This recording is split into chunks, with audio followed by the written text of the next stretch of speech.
की ये 13वीं महफिल मुराद रसूल अमीरुल मोमिनीन इमामुल आदिलीन सैयदना फारूक आज़म के जिक्र अक़दस से आरास्ता हुआ चाहती है। नाज़रीन और सामीन, अल्लामा इकबाल ने मोमिन की शान ये बयान की है कि हो हल्क़े यारा तो बरे शम की तरह नर्म, हो हल्क़े यारा तो बरे शम की तरह नर्म, रज़्म हक़ व बातिल हो तो फौलाद है मोमिन। और फारूक आज़म इसी मर्द मोमिन की गोया अमली तफसीर थे।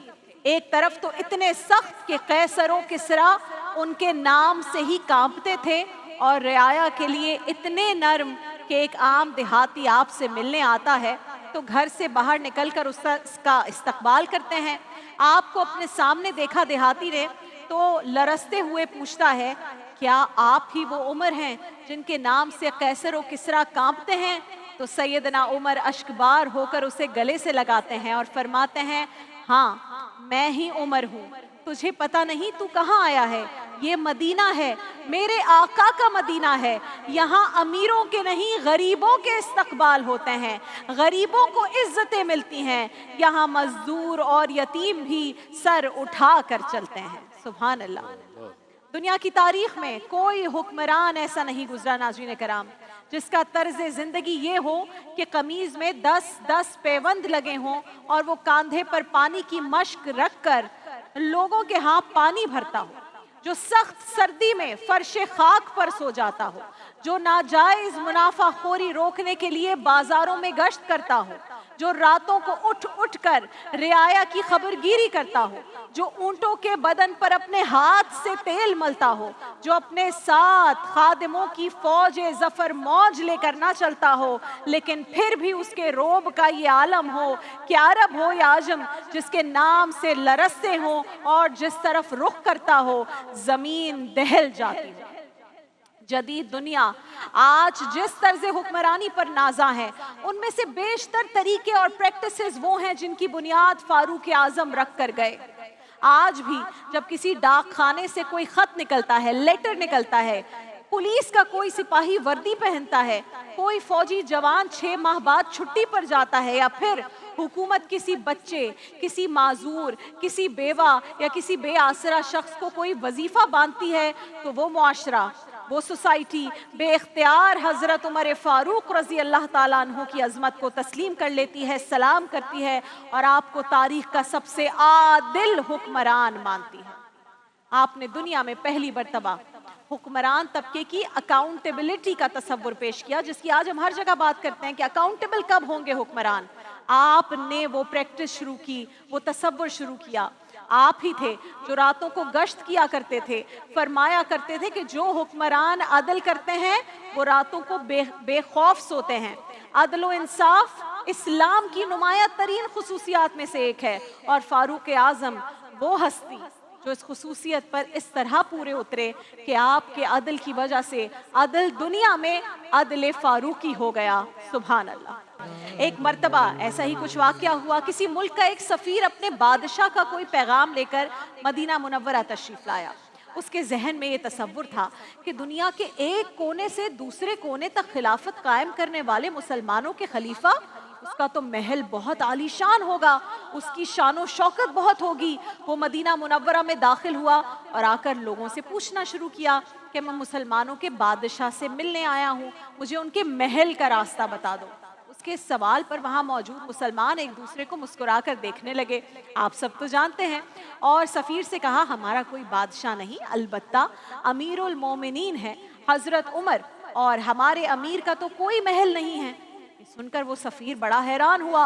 वो जहाँ से आ रहा था वहाँ तो बादशाहों के क्या, उनके जो नीचे सफ़ीर काम करते हैं उनके भी महल हुआ करते थे। तो कहने लगा कि तो फिर कहाँ है तुम्हारा अमीर, मैं कहाँ जाकर उनसे मिलूँ?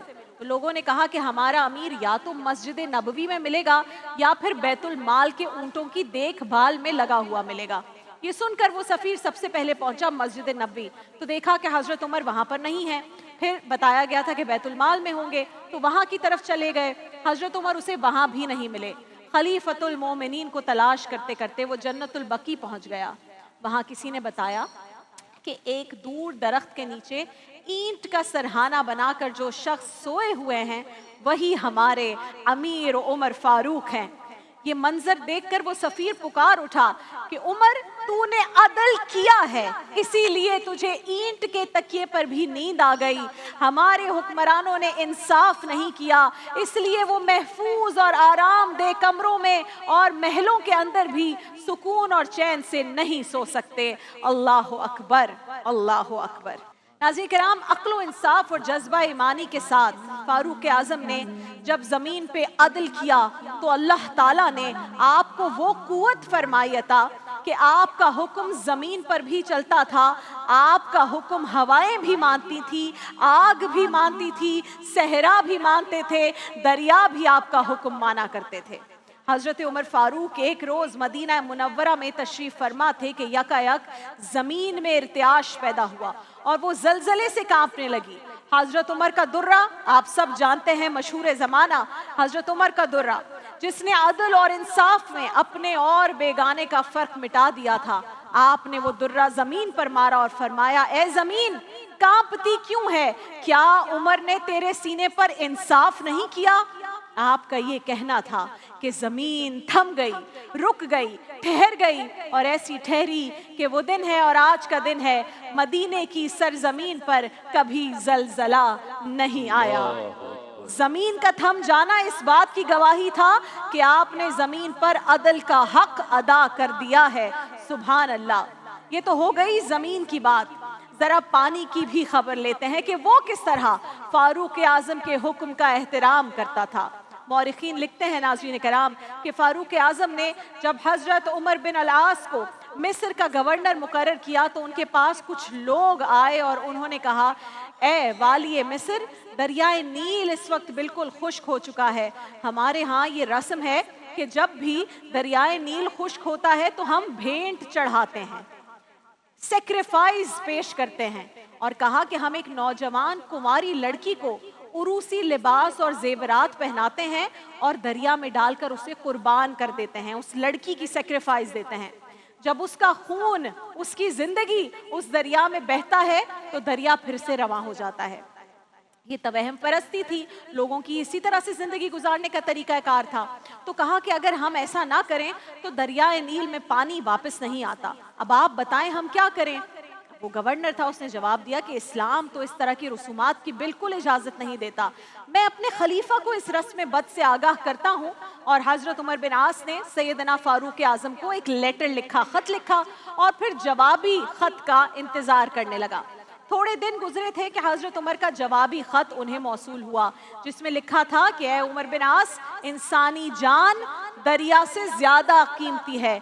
मैं इस खत के साथ दरियाए नील के नाम भी एक खत भेज रहा हूँ।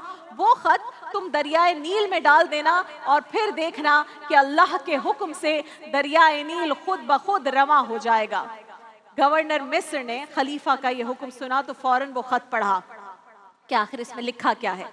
जो दरियाए नील के नाम था उसमें लिखा था, बिस्मिल्लाहिर्रहमानिर्रहीम, ये खत अल्लाह ताला के बंदे उमर बिन खत्ताब की तरफ से दरियाए नील के नाम है। ए दरियाए नील, अगर तू अपने इख्तियार से जारी है तो हमें तेरी कोई जरूरत नहीं, और अगर तू अल्लाह के हुक्म से जारी है तो फिर तुझे जारी रहना चाहिए। हजरत उमर बिन आस फरमाते हैं कि मैं अहले मिस्र को साथ लेकर गया और वो खत अमीरुल मोमिनीन के हुक्म के मुताबिक जैसा उन्होंने हुक्म किया था उस दरिया के दरमियान जाकर दे दिया, रख दिया। दरिया खुश्क हो चुका है।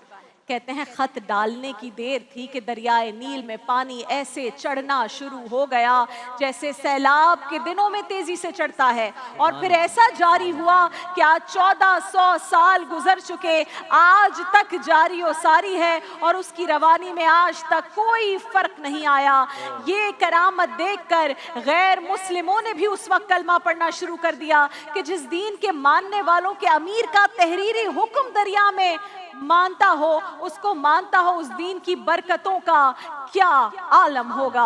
अल्लाह अकबर। एक रोज आपकी खिलाफत के दूर दराज इलाके का एक चरवाहा भागता हुआ आया और चीख कर बोला, लोगों, हजरत उमर रजी अल्लाह ताला अन्हु का इंतकाल हो गया है। लोगों ने हैरत से पूछा कि तुम मदीने से हजारों मील दूर जंगल में हो, तुम्हें इस सानहे की इत्तला किसने दी है? اس پر اس چرواہے نے جو جواب دیا، عدل فاروقی پر اس سے بڑھ کر گواہی اور کوئی نہیں ہو سکتی۔ چرواہے نے کہا، اے لوگوں، میری بھیڑ بکریاں بہت لمبے عرصے سے اس جنگل میں بے خوف پھرا کرتی تھی اور انہیں کوئی درندہ ان کی طرف آنکھ اٹھا کر بھی نہیں دیکھتا تھا، شکار تو دور کی بات۔ لیکن آج بہت عرصے بعد ایسا ہوا ہے کہ ایک بھیڑیا میری بکری کا بچہ اٹھا کر لے گیا۔ میں نے بھیڑیے کی اس بے خوفی سے جان لیا ہے کہ آج حضرت عمر فاروق دنیا سے رخصت ہو گئے۔ جب لوگوں نے چرواہے کی اس بات کی تصدیق کرنا چاہی تو پتہ چلا کہ چرواہا بالکل صحیح کہہ رہا تھا، سیدنا فاروق اعظم واقعی دنیا سے رخصت ہو چکے تھے۔ اللہ اکبر۔